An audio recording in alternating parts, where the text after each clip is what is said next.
Because of the nature of what I cover, covering very sensitive political fault lines, there are many people who are concerned for my well-being. But I follow a divine philosophy. In Proverbs chapter 27 and verse 1, the Bible says, "Boast not thyself of tomorrow, for thou knowest not what the day may bring forth." Jesus says in Matthew 6:34, "Take no thought for the morrow shall take thought of the things of itself. Sufficient unto the day is the evil thereof." When you're doing God's work, you cannot worry about consequences. You have to do it. You may lose friends, you may lose family, but this is God's work. It's not about popularity. Jesus says in Luke 6:26, "Woe unto you when all men shall speak well of you, for so did their fathers to the false prophets." So you have to do this work, not worrying about consequences. And I've been studying the First Kingdom, the papacy, for years. And in Revelation chapter 13, verses 1 and 2, she is described as being an amalgamation of different animals, which the Bible calls beasts, or prophetically, kingdoms. In this mitre of Pope John Paul I, we can see that it has a lion with eagle's wings. And the papacy is described as Mystery Babylon. But who founded this system, which has an influence on the world to this very day? The Right Honourable Sir Austen Henry Layard was a 19th century French-born English diplomat, politician, historian, archaeologist, and one of the pioneering giants in Assyriology, who is responsible for these colossal artifacts from Iraq in the British Museum.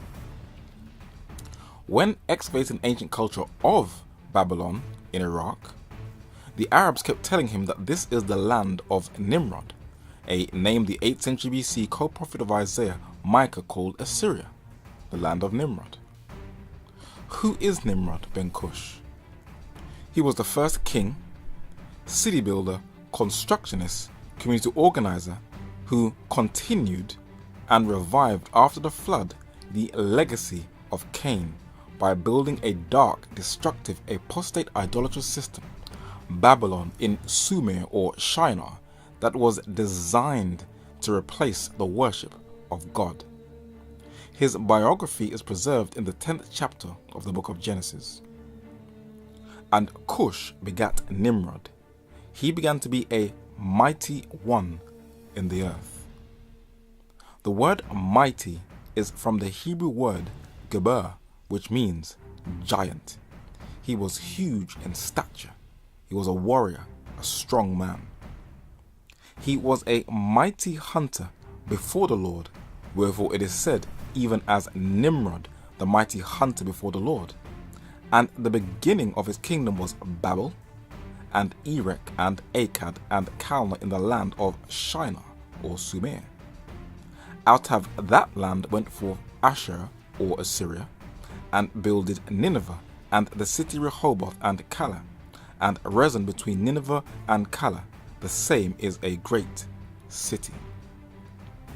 Nimrod was a rebel warrior who tried to create the first one world government, a heaven on earth, and God crushed it by confounding their language at Babel in Genesis chapter 11. But he was still worshipped after his death. Men taught that he died and went into the heavens to Orion, and this is the origins of ancestor worship, the immortality of the soul. How did the ancients describe Orion? Orion, a major constellation, a mighty hunter, of great beauty and gigantic strength, same description as Nimrod. In the lower world, his shade is seen by Odysseus driving the wild beasts before him as he had done on earth. After his death, he was changed into the constellation called by his name. It took the form of a warrior wearing a girdle of 3 stars and a lion's skin and carrying a club and a sword. As a Greek god, he wore the cloak of a lion as a sign of his prowess, and the god Hercules was the Greek name for Nimrod, the first warrior rebel king. But the Greeks inherited their gods from Babylon, where Nimrod fights a lion, and this continued with the Assyrian kings to regain their prowess and supremacy.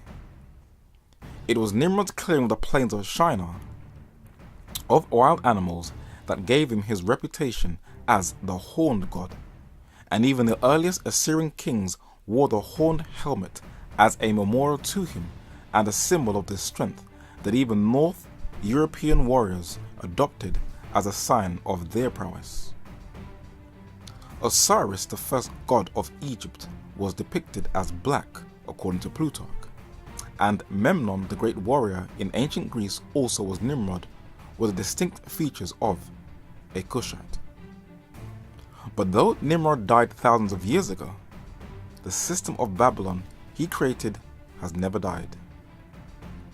Manly Palmer Hall was a well-researched esoteric writer and Freemason who wrote a book at the age of 28 called The Secret Teachings of All Ages.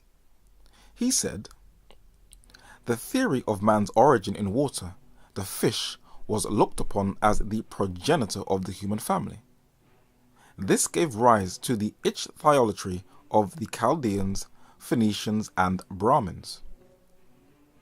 From that part of the Erythraean Sea which borders upon Babylonia, an animal destitute of reason by names Oanes, whose whole body, according to the account of Apollodorus, was that of a fish, that under the fish's head he had another head with feet also below, similar to those of a man, subjoined to the fish's tail."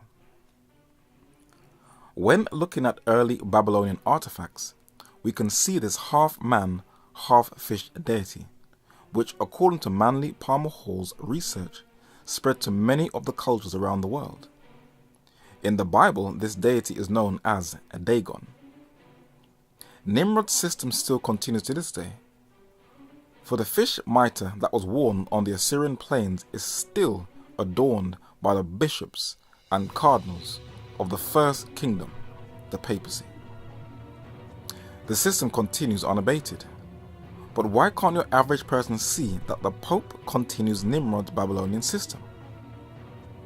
The 16th century Bible scholar William Tyndale tells us why men are blinded. He says, "The Pope's doctrine is not of God, which, as thou seest, is so agreeable unto the world, and is so received of the world, or which rather so receiveth the world and the pleasures of the world, and seeketh nothing but the possessions of the world, and authority in the world, and to be a rule in the world, and persecuteth the word of God, and with all willingness driveth the people from it, and with false and sophistical reasonings maketh them afraid of it." The Pope also belongs to an order of men who are cunning geostrategists. He's a Jesuit. I mean, that certainly helps him to have a very clear vision of all what is needed. And why is that? Why is that? Because the Jesuits are very well trained, and they are capable people, normally speaking. I think they know how to do the hard work. They know how to do politics within the church and outside the church. Something that Ratzinger did not do very well. No, With today's generation, there is a global fascination for the sport of football. And during the World Cup and other major tournaments, people are glued to their sets. If you could win them over, then you have the world's sympathy. Diego Maradona, the Argentinian footballer, loathed by the English, visits the Pope in the Vatican. And this gives the Pope sympathy with the football or soccer community. The gay rights movement is on the rise, and most of the outspoken or prominent Christians seem to have a muzzle on their mouth. But the gay magazine The Advocate named Pope Francis I as the Person of the Year in December 2013. And one of the most prominent gay icons in the world, Elton John, praises him as his hero. So we get a picture that all that dwell upon the earth shall and will worship him. In the music industry, Rolling Stone magazine reveres him, as well as the punk rock singer Patti Smith. British journalist James Harding is the head of BBC News, a post that can greatly influence public opinion in Britain. You may wonder what connection does he have to Pope Francis I. In London's Evening Standard newspaper, it documents James Harding's fascination of the Pope, where the Pope will get a positive image through the British media. The article said, James Harding, our director of news here at the BBC, has been fascinated by this Argentine Pope and has produced a program about it. It's completely bizarre behavior, whispered a BBC insider. If you listen very carefully, you can hear the sound of conspiracy theorists proclaiming that the Illuminati are once again at work. Well, somebody has something to hide. In the political arena, the Pope has won over Islam, though the Vatican has been tightly working with them since the end of the Second World War, especially heads of state like King Abdullah of Jordan, who, like his late father, has always been a Western ally. Remember, he was educated in Jesuit diplomacy in Georgetown and strengthens ties with Pope Francis's Holy See. Abdel Fattah el-Sisi is the current president of Egypt, who also recognizes papal supremacy, and Islam is being won over. African leaders like Goodluck Jonathan of Nigeria visit the Vatican and recognizes papal supremacy. And many were enraged when the Pope received Robert Gabriel Mugabe at his inauguration and bowed to him. What was the reason for that? Robert Mugabe was educated by Jesuits before going to university in South Africa. Birds of a feather shall flock together. The European Union, the EU, embraced the Pope, where he was welcomed as a celebrity.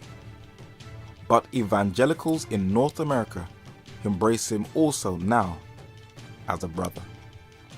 I just felt very honored and very humbled. Seeing the Pope give the Mass to 100,000 people that day, you just see, he has such a heart to help people. I love the fact that he's made the church more inclusive, not trying to make it smaller, but to try to make it larger, to take everybody in. Well, and the main thing is love always reaches people. Authenticity, humility. Pope Francis is the perfect example of this.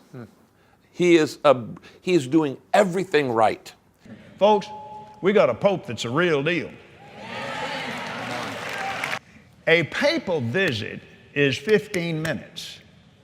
He set us up an hour, and then we had a 2-hour lunch together.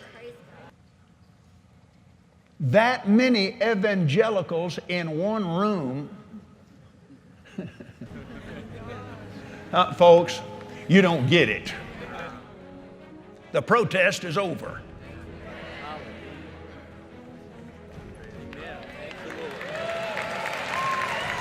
So the most influential evangelicals in North America have recognized papal supremacy. And any true Bible-believing Christian who wants to truly stand for Jesus, you are going to have to confront this false, deceptive Christian unity.